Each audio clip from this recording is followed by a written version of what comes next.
గతంలో ఉండే బీఆర్ఎస్ ప్రభుత్వం నిమ్మకు నీరెత్తినట్టు ఏమాత్రం పట్టించుకోకుండా అసలు అడ్వకేట్ల సమస్యను పట్టించుకోలేదు, అట్టే క్యాడర్ పోస్టులో ఉండే పబ్లిక్ ప్రాసిక్యూటర్ యొక్క బాధల్ని కూడా గమనించలేదు.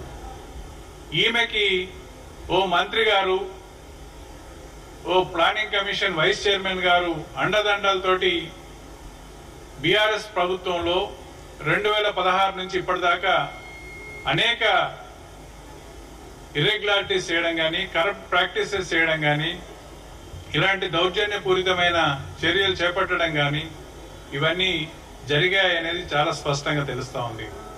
అందువల్ల మేము తక్షణమే అసలు ఈమె అపాయింట్మెంట్ కూడా మరి చట్టానికి విరుద్ధంగానే జరిగింది అనేది మేము స్పష్టంగా చూస్తూ ఉన్నాం. ఈ మధ్య కాలంలో మేము సెర్చ్ చేస్తే ఈమె అపాయింట్మెంట్ ఆర్డర్ ఒకటి బయటకు వచ్చింది. 2021లో సెక్షన్ 25A(2) సిఆర్పిసికి వ్యతిరేకంగా హైకోర్టు యొక్క పర్మిషన్ కంకరెన్స్ లేకుండా ఈమెను ప్రమోషన్ ద్వారా డైరెక్టర్ ఆఫ్ ప్రాసిక్యూషన్ గా అపాయింట్ చేసినామనేది ఒక జీవో ఇవాళ మన ముందుకు వచ్చింది. ఆ జీవో ద్వారా ఇప్పటికి 21 నుంచి ఇప్పటిదాకా కొనసాగుతా ఉంది. ఆమె అపాయింట్ అయింది ఆనాడు 1 year కోసమే, 2020-2021 వరకు. ఆ ప్యానల్ అయిపోయింది. తర్వాత ఏ రకంగా కంటిన్యూ అవుతుందనేది ఇప్పటిదాకా తెలియదు. ఎక్స్టెన్షన్ ఆర్డర్లు ఎక్కడ వెబ్సైట్ లో లేవు. ఇలాగా ఈమె గత ప్రభుత్వంలో ఉండే కొంతమందిని వాళ్ళ అండదండలతో ఈ చర్యలన్నీ పాల్పడింది అనేది చాలా స్పష్టంగా కనిపిస్తా ఉంది.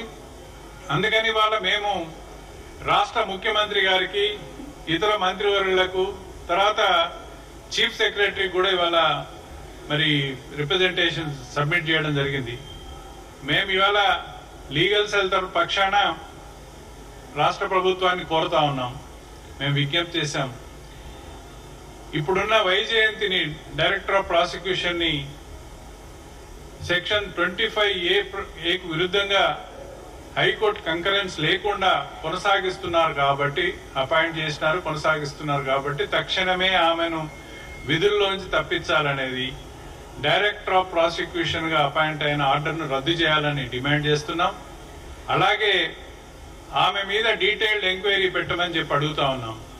గత 4 సంవత్సరాల్లో జరిగిన ఇప్పుడు చెప్పిన అనేక అంశాలు ఇవే కాకుండా డిపార్ట్మెంటల్ కూడా కరప్షన్ ఛార్జెస్ చాలా ఉన్నాయనేది చాలా స్పష్టంగా తెలిసింది.